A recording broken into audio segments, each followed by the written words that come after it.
Alright guys, Fuller coming to you with another video. Shout outs to the whole LGBTC. Make sure you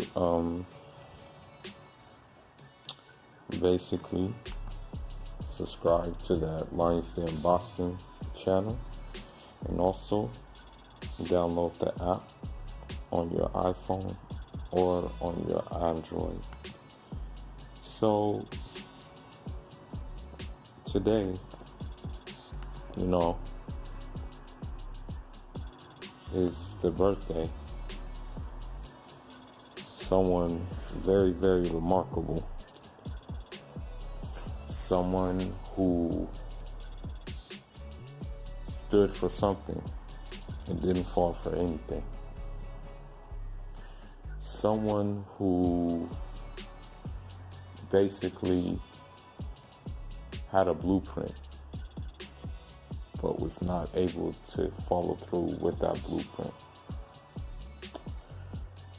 Someone who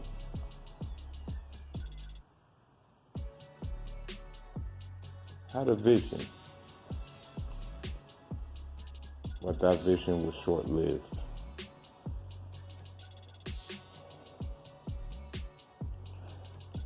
Now, I can't really do this individual justice, but I can try to do him justice the best way I can under the circumstances, right? So, the individual we're talking about today, the individual's birthday we're celebrating today, is none other than Detroit Red, none other than El Hajj Malik El Savas, aka Malcolm X. For me, being an African coming from the continent, a continental African,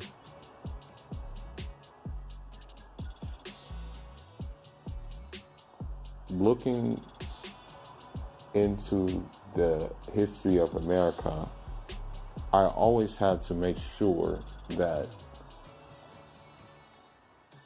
I looked at the history of the African descendants in America. Because at the end of the day, although they've been removed from Africa, that doesn't make them less African.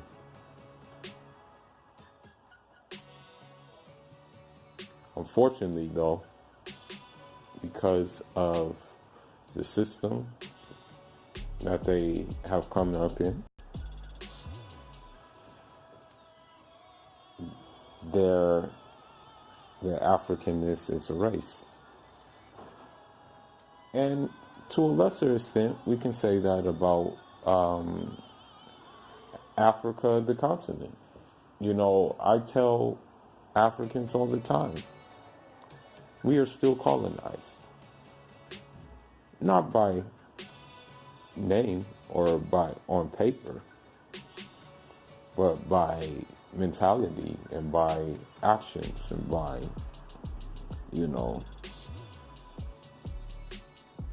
desires to fit in with our colonizers. But in doing the history of Malcolm X, I saw an individual who was not really liked by the Caucasians, except for when he was deceased. And the reason why he wasn't liked by the Caucasians is because he stood for something.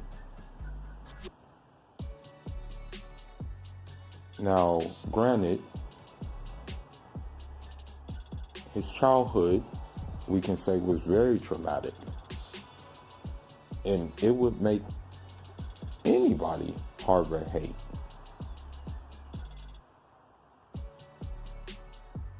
Now, it needs to be said, I know this is a random, as they say, a random noodle, but it needs to be said that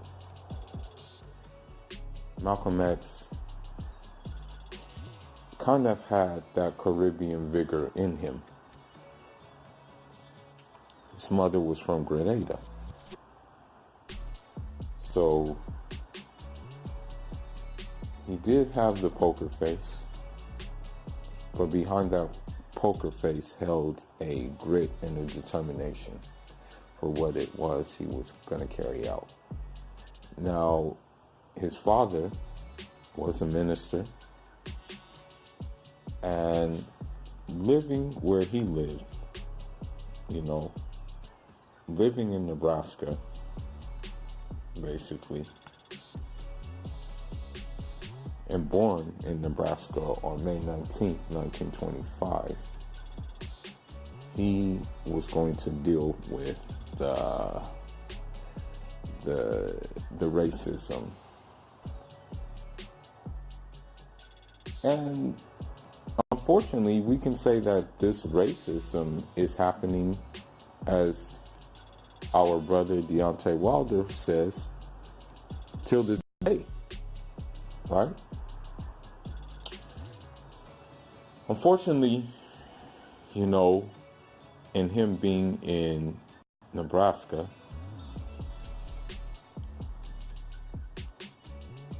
his father being a minister, and also being a very, very strong advocate and follower of Marcus Garvey, unfortunately was killed by the Ku Klux Klan, tied to a train track, I think, and ran over. Now, with that being said,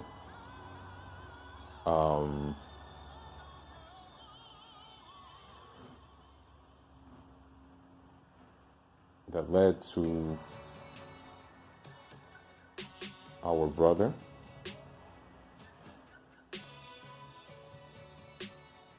and his mother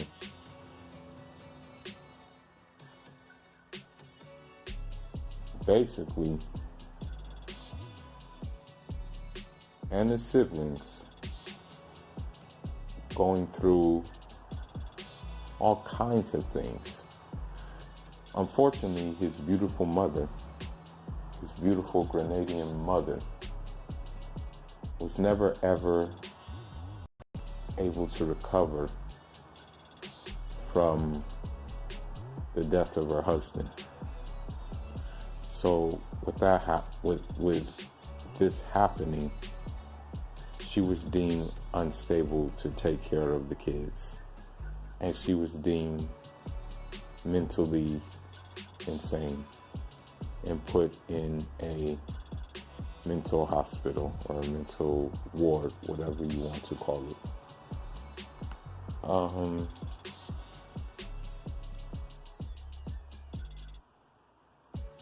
Now,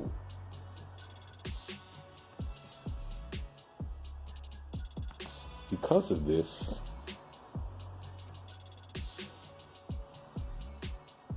Brother Shabazz was put through the system. He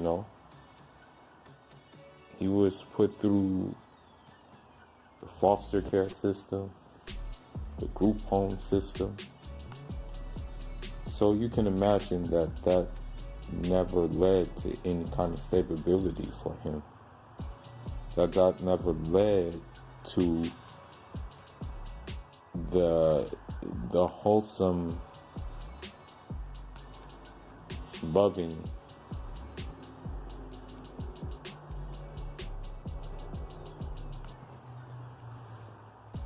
care that one needs.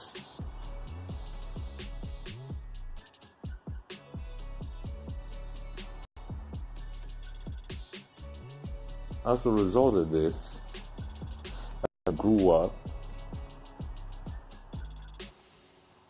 The streets embraced him with open arms. You know, that's usually what happens. And you know, Detroit Red, we have to enter Detroit Red, basically. And Detroit Red, he found safe havens in drug dealing, petty theft, prostitution, and unfortunately, he actually used he got high on his own supply. You know, he had a guy who was a guy who was basically a crimey. His name was Curly, basically.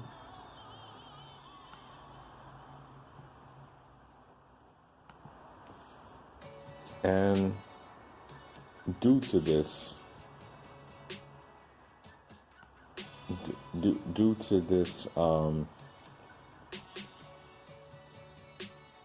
this criminal activity, you know,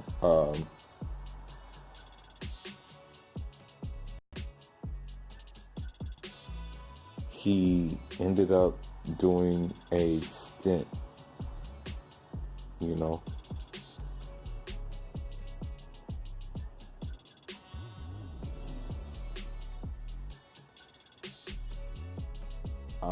In prison. Now, granted, he was kind of the Muhammad Ali before Muhammad Ali. What he did is, he actually dodged the draft and claimed that he was mentally unstable, which was a smart chess move. Don't get it twisted. This guy was book smart, okay? The only problem is the establishment of the day was not going to really push his King Academia, so to say. They said that his job would be better as a carpenter. When he said he wanted to practice law, they said that wasn't a realistic career for a beep, if you know what I mean. Now, what happened is he ended up getting caught. His activities caught up to him. Okay.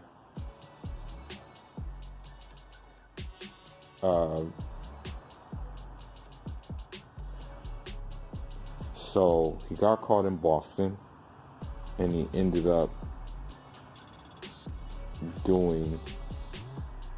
being sentenced to 8 to 10 years in prison. Okay? In those 8 to 10 years, he found his first page in a big chapter. And that's when he met an inmate who reformed him,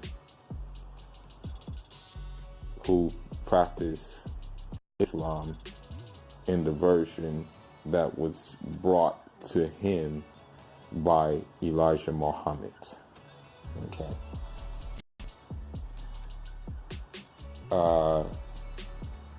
In that process of reformation, slowly but surely,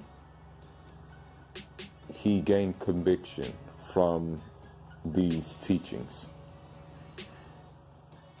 It led to him wanting to read more. It led to him basically acting as an upright person. It led to him not wanting to have chemicals in his hair. It led to him basically wanting to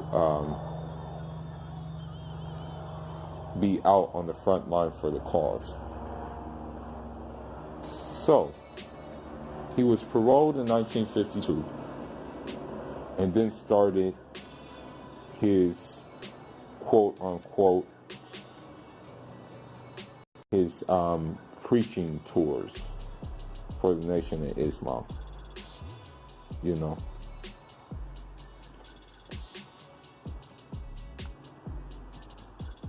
Malcolm X had the gift of gab. Malcolm X was also physically pretty imposing. He was like 6 foot. He was like 6'3", and he was also like athletic. Like, don't let it fool you. So he was like a physical presence, basically. That's one thing that they leave out.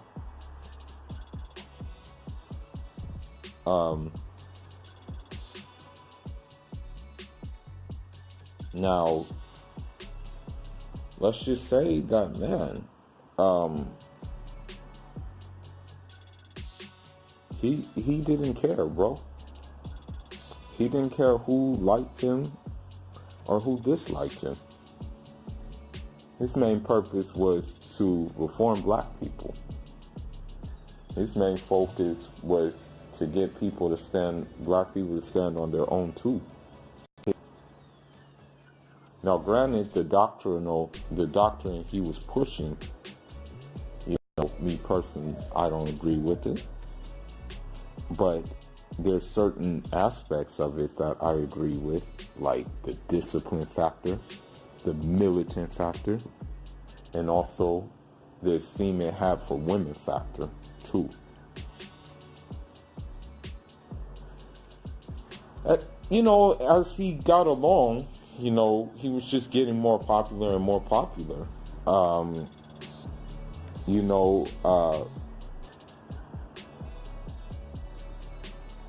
It got to a point where other revolutionaries actually took a liking to El-Hajj Malik Shabazz.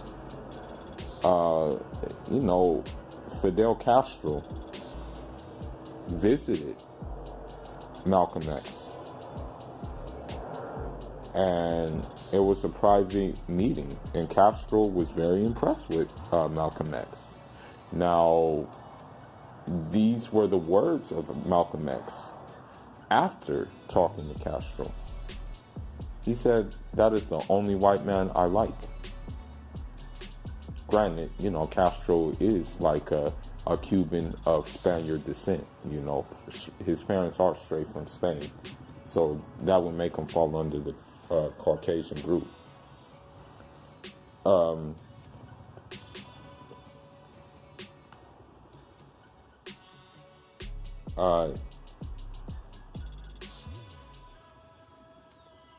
Now,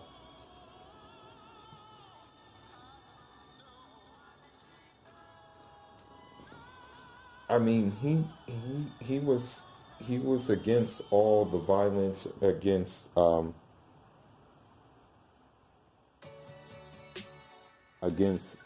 black people at the time,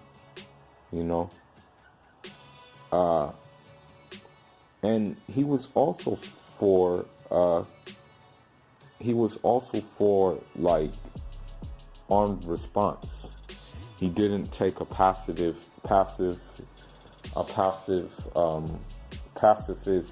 means of like answering these things, But like a lot of organizations, he got too big for his britches, as they say, according to members of the Nation of Islam. So, he found out some things that he shouldn't have found out about. One of the things was the sexual deviancy, promiscuous behavior of Elijah Muhammad, who fathered a lot of illegitimate kids. He basically made them come from broken homes, because he wouldn't claim them, you know. So, you know, he was asked to comment on the assassination of John F. Kennedy, and he said the chickens have came home to roost. That didn't go well with the Nation of Islam, you know. So, you know, at the end of the day, I think what it was with eventually Malcolm X leaving the Nation of Islam was more based on jealousy because of how big he was getting as a speaker, more than anything else. You know, they're afraid that they would look at him as the face of Nation of Islam instead of Elijah Muhammad. I think that's what it really came down to. So, what he did is, in about like 1964,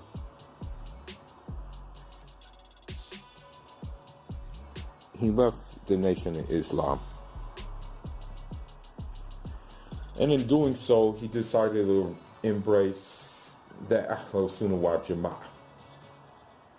And for those who don't know what the Ahlus Sunnah wal Jama'ah is, those are that is the majority body of Muslims.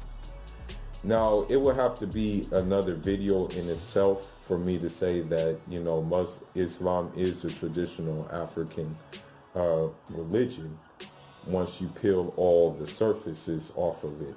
But I'm not going to do that. There's no need to convince some people who are already convinced on something that they've been told by a person who really doesn't have their best interests. But anyhow, that's neither here nor there. Now,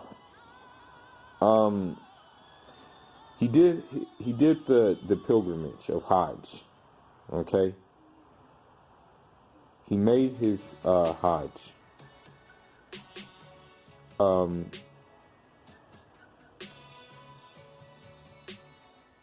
Now, people, you know, knew of Malcolm X, even over there, man. The Prince of Saudi Arabia at the time, Prince Faisal, had him as a state guest. Okay. There, you know, there he learned some things, you know. I mean, he also learned that, and this is from his words, he learned that the descendants of the Prophet Muhammad, upon him be peace, come in a variety of different colors.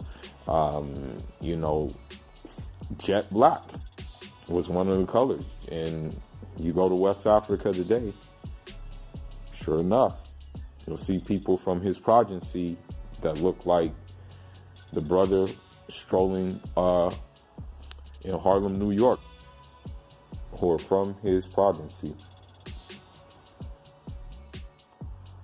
That's just what it is. But, you know, after this Hajj, he decided that he wanted to go to different places. I mean, he went to Sudan, he went to Nigeria, he went to Ghana, he went to Ethiopia, he went to Guinea, he went to Senegal, he went to Liberia, he went to Algeria, he went to Morocco. Now, in these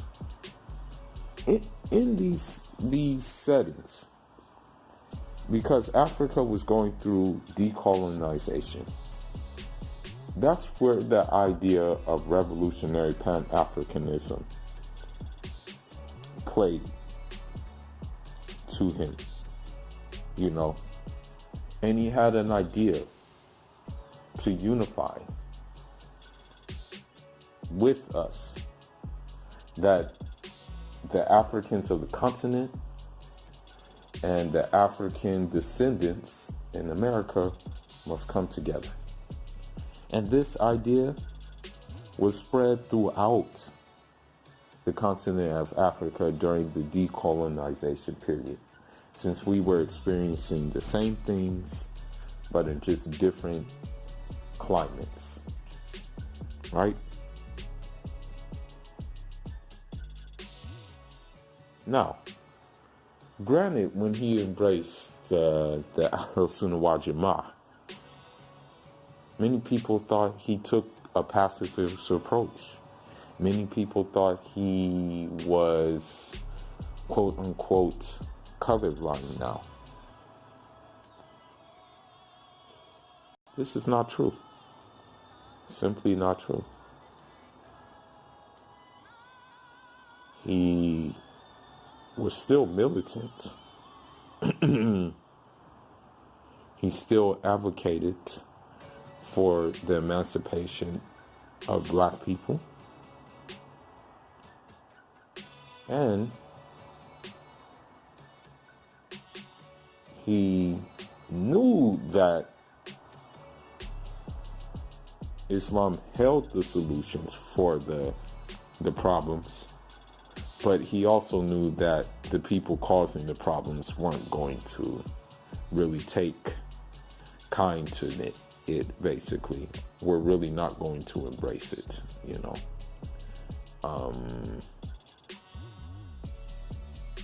Let's just be honest. How can the people who have like historically painted Africans, have historically painted African way of life, have historically painted the culture and customs of Africa as barbaric and backwards, embrace something that's part of the culture of Africa? It's just simple as that, right? But unfortunately, you know, these ideas weren't able to really take flight. You know, there's actually talks of Malcolm X, you know, still being militant and still actually wanting to organize guerrilla troops in right in Nebraska. And this is after the Nation of Islam. So, you know, with the collaboration of the FBI, you know, with that collaboration of the FBI and the Nation of Islam members, and I guess you can say the CIA,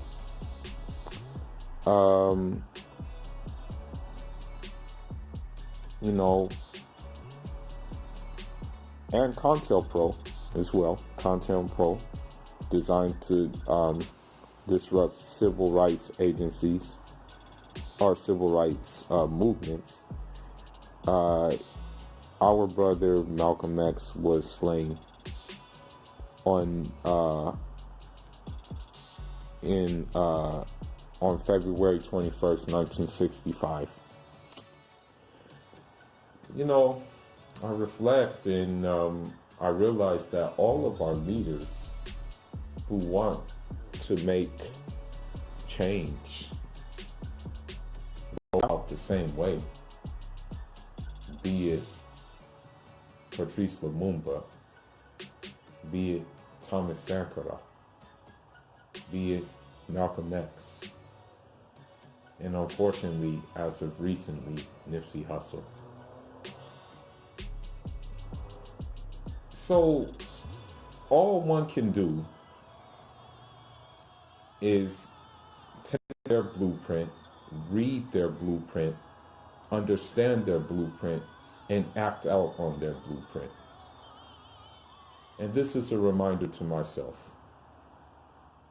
And I say this saying that even though doing these things may cost me my life,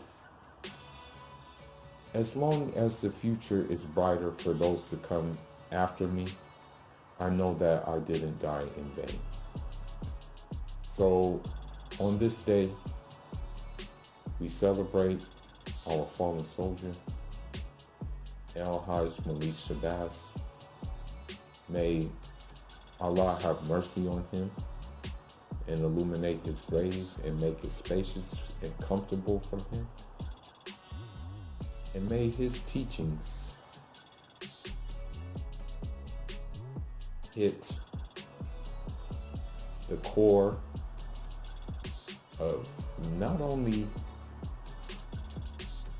the African descendants in America, but those who immediately come from Africa as well. This is Fula signing out. Umjalam.